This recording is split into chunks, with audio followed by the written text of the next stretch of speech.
Bueno, el estado de conservación, bueno, no voy a extenderme demasiado con los capítulos siguientes porque también queremos dar paso luego a Víctor Borges que nos cuente el tema de la techumbre del Victorian Albert, ¿no? Entonces, bueno, voy a procurar terminar un poquito antes para dar cabida ahí un poco y también a las preguntas que ustedes deseen realizar. En cuanto al estado de conservación, bueno, pues contar algunas cosas concretas. Se inicia, vamos, lo suyo, digamos, metodológicamente es iniciarlo a continuación de la lectura de pintura y de que ya tienes una serie de conclusiones, pero muchas veces se lleva de forma pareja o no, o se hace la lectura una parte y luego se empieza a hacer por otra persona o empieza a hacer el estado de conservación, porque también ver y hacer ese examen de los deterioros que tiene, los levantamientos, te va permitiendo ver más cosas, ¿no? Entonces, y como además luego hay que decidir qué se hace, bueno, pues te va a permitir comprobar cómo está y te va a permitir ver o cotejar más aspectos de la policromía también.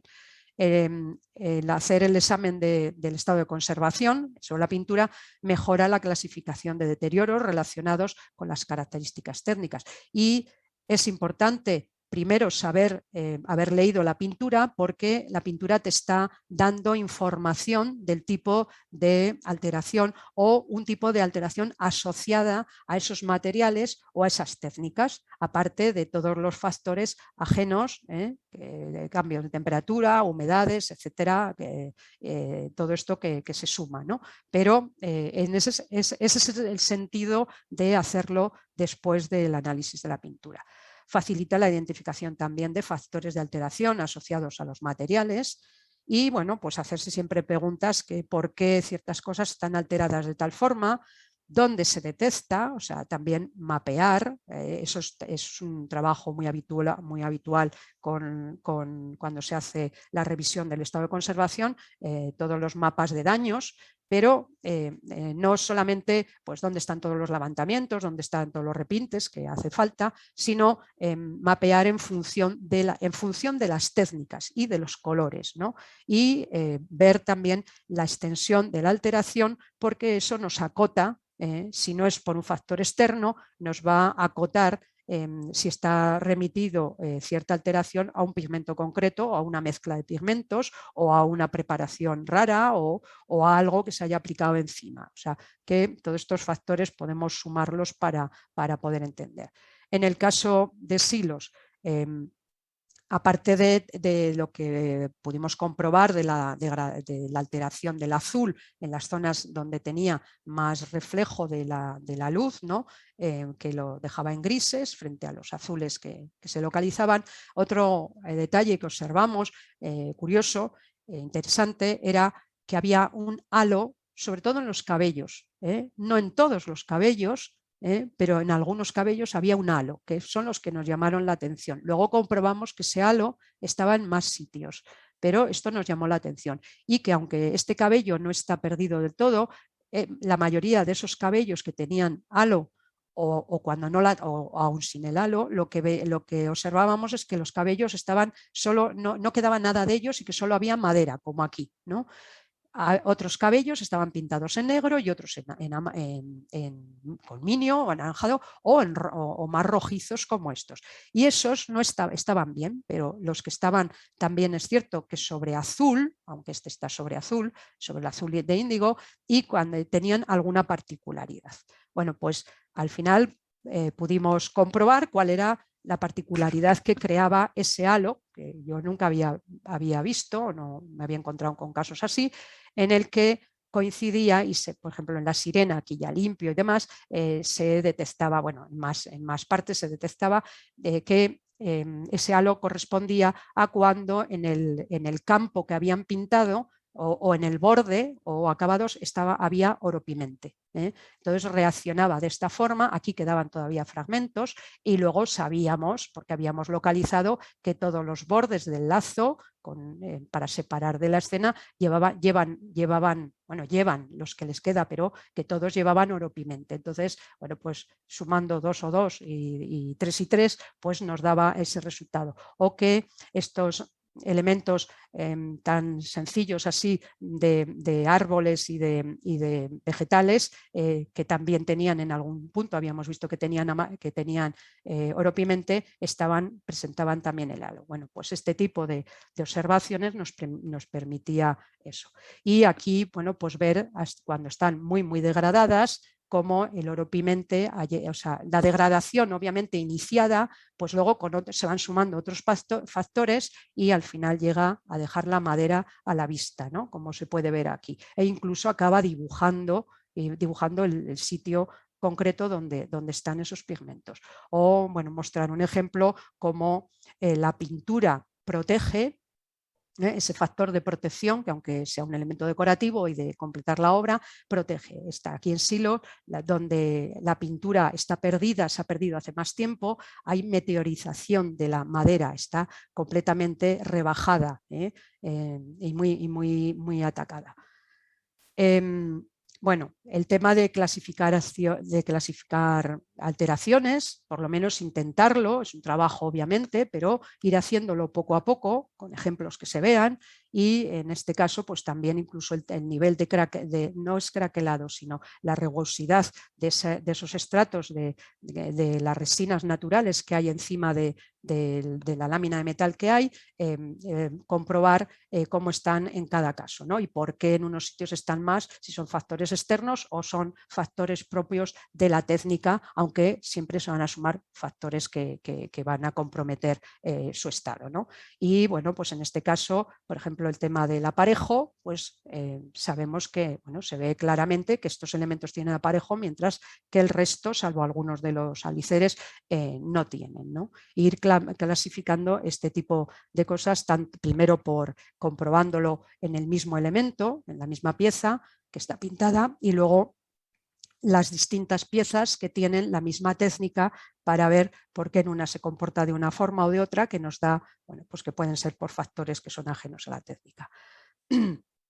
En Teruel, bueno, pues estos aleros al exterior mantienen, a pesar de llevar ahí tantos siglos, aún mantienen policromía y nos permite ver cómo desde finales del siglo XIII aún qué pigmentos, que son generalmente en este caso los negros, y alguno que estaba agrisado, que aquí no se toma, puntuales de esto no se tomaron para analizar este tema, ¿no? Pero que podemos comprobar cómo se conservan aún estando al exterior frente a otros pigmentos.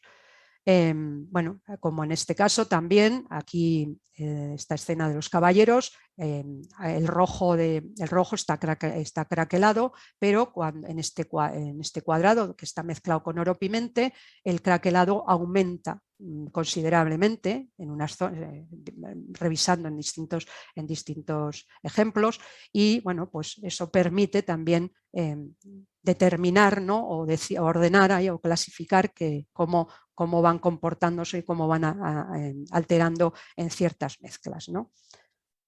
Por ejemplo, en estos campos lisos, esto tiene oropimente, y lo que sí se comprobó, pero esto bueno, se podía notar ópticamente, pero nos lo confirmó también el laboratorio, que en los campos lisos, en los fondos, y grandes campos, aquí hay casi 1 metro cuadrado de pintura o más, la molienda era mucho más fina que cuando estaba en mezcla con pigmentos, ¿no? Bueno, buscar respuestas a la entrada de agua cuando hay estas situaciones tan malas, ¿no? de conservación de las obras, puede determinar algunas características, ¿no? La comprobación, por lo menos intentarlo. Muchas veces nos encontramos sorpresas hasta con nuestras propias preguntas, ¿no? O no encontramos ninguna respuesta.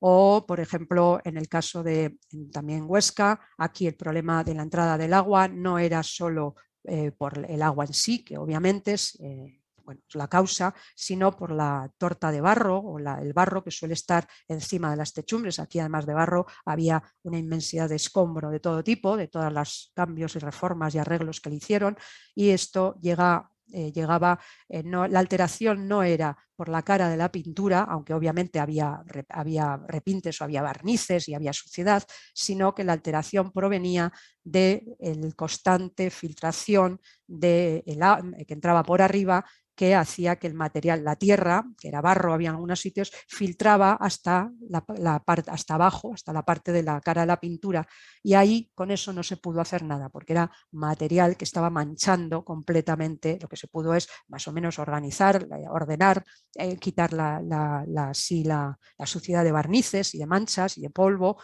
pero no quitar este tono amarronado de la entrada de agua, filtrando y arrastrando materiales que estaban acumulados arriba. Con respecto a los repintes y policromías, solo decir, ya hemos comentado varias cosas, también que el tema de hacer las catas que hacemos los restauradores para ver cómo está, y sobre todo cuando hay repintes y demás, bueno, hay que preparar estrategias para hacerlas.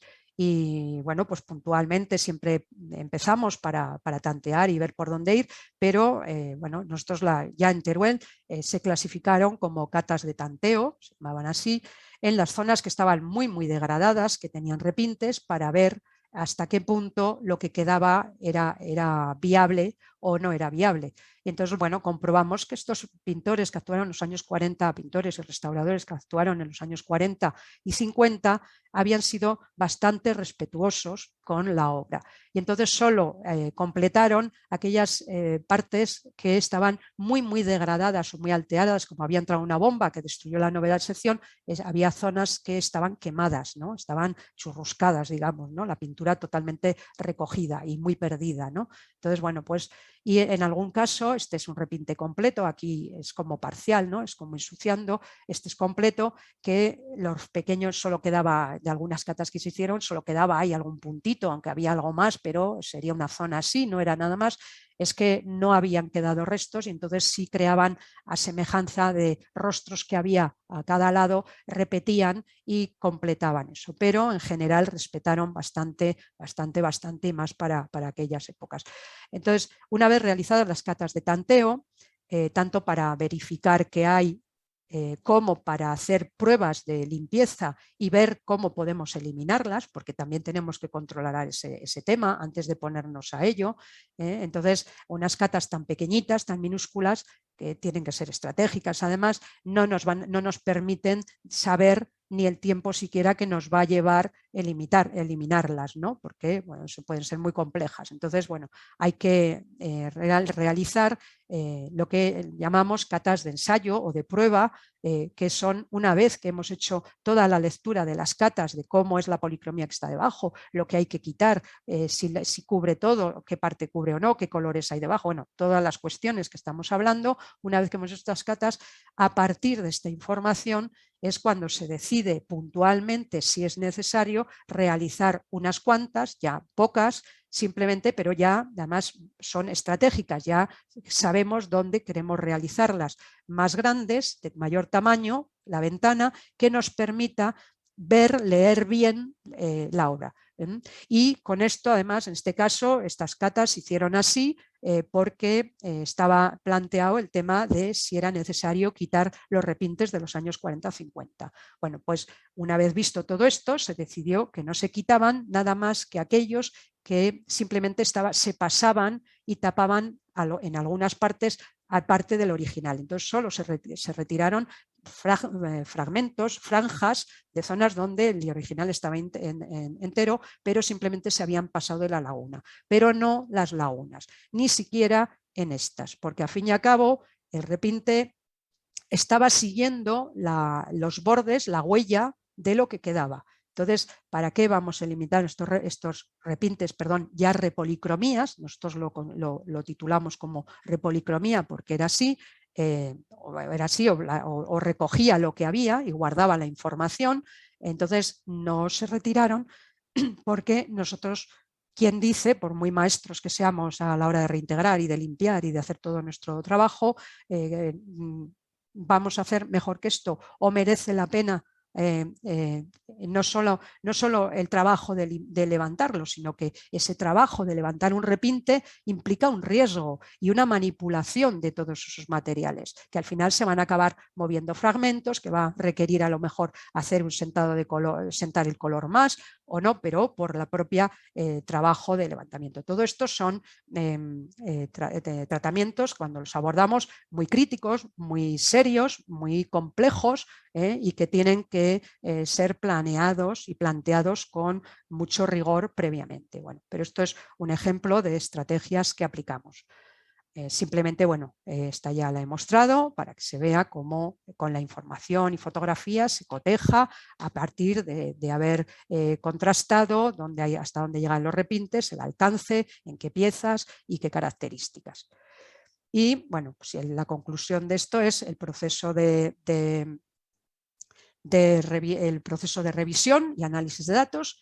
Después de eso hay que cruzar los datos, aunque nosotros mientras estamos trabajando en ello vamos obteniendo las conclusiones, pero es necesario cruzar en la mesa o en la obra allí con todos los papeles, con todas las fotos y con todo eso, hay que cruzar los datos de las técnicas empleadas, de las relaciones de composición o de color y verificar cuáles son las constantes y las excepciones, ¿no? Etcétera, etcétera, etcétera, porque es muy largo de contar.